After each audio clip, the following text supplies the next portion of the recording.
Hello friends, Dr. Nels here, and this week we're going to visit with you on how Karen coaches our kids.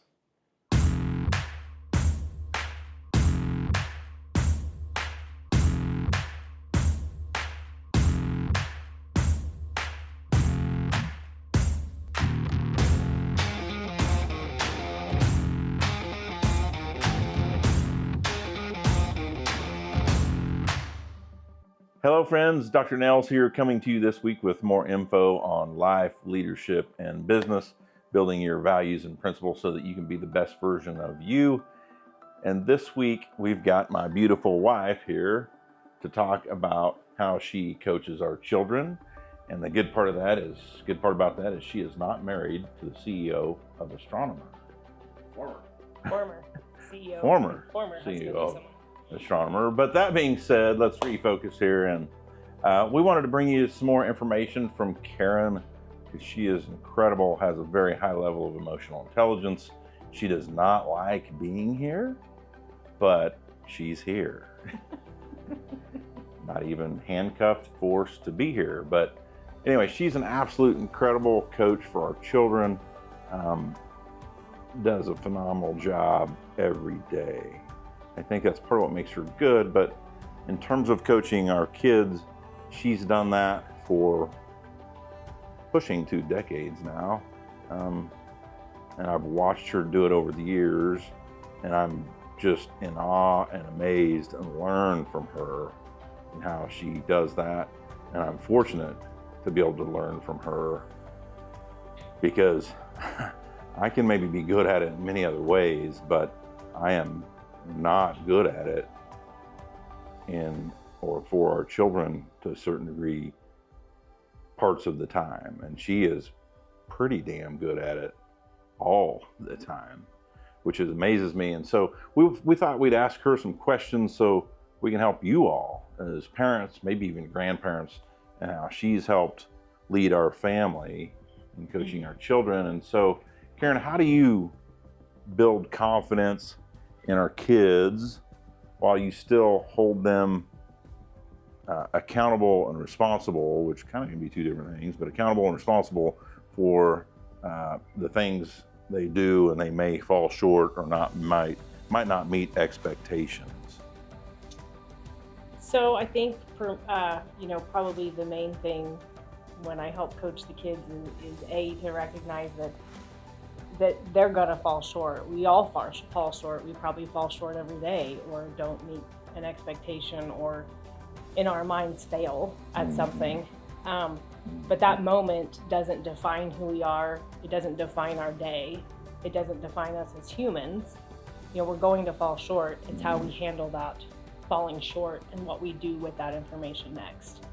I think Nash has talked about we don't necessarily fail, but we learn. So the goal is to remember that when we don't meet that expectation, that opens an opportunity for us to get better and to meet that expectation next, knowing that moment never defined who we were. How have you coached our kids through failure or failures without coming to their rescue, without being that helicopter parent? How have you navigated those waters when it's the easiest thing to do is to be the helicopter? The hardest thing is to let them fail, or let them tread through the waters they need to tread through. How have you done that? Yeah, so that's what I was going to say. Obviously, as a parent, it would be easier to rescue our kids when we see them in discomfort, because that's what feels natural and normal.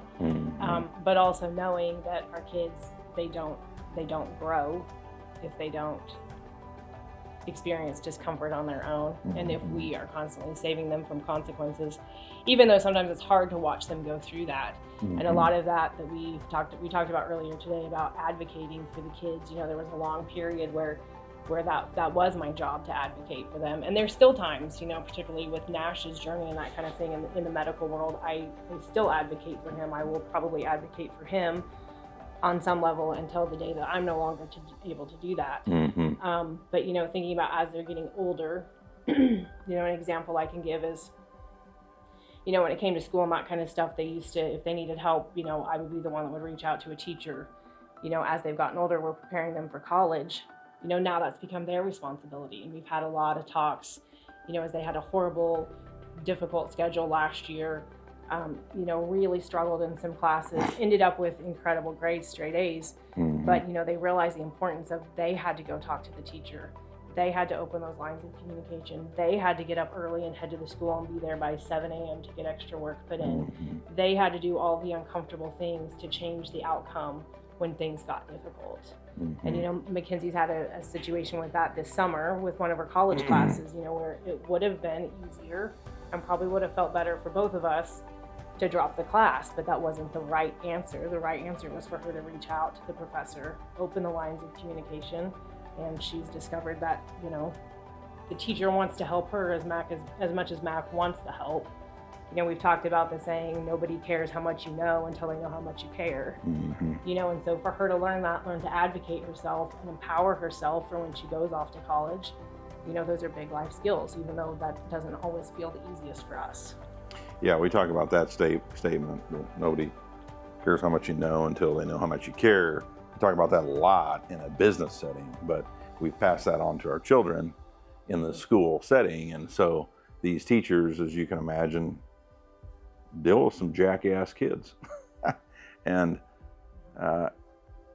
for some teachers, they need to know how much you care as a student, because they see a lot of kids that they see don't absolutely care. Right. And some parents could write them off as a bad teacher.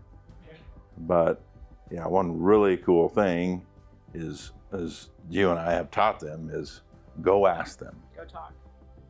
As Gail said, advocate for yourself. That's a very powerful opportunity that we can teach our kids, so we don't have to advocate for them or helicopter for them, but they take it on. Right? Yeah, you've done marvelous there. How have you?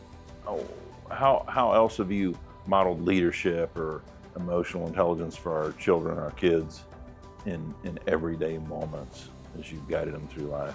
I think it simply is just everyday moments, remembering to show kindness and grace when it's necessary, remembering, to show tough love when it's warranted, to apologize when you need to apologize, whether you're the adult or you're the kid, and teaching your children to do the same in return. But it's not a one-time conversation. It's not a sit down on the couch and lecture kind of conversation. They're going to learn more from what they watch me emulate. And so my goal is to be the parent that I want people to see from them when they're adults.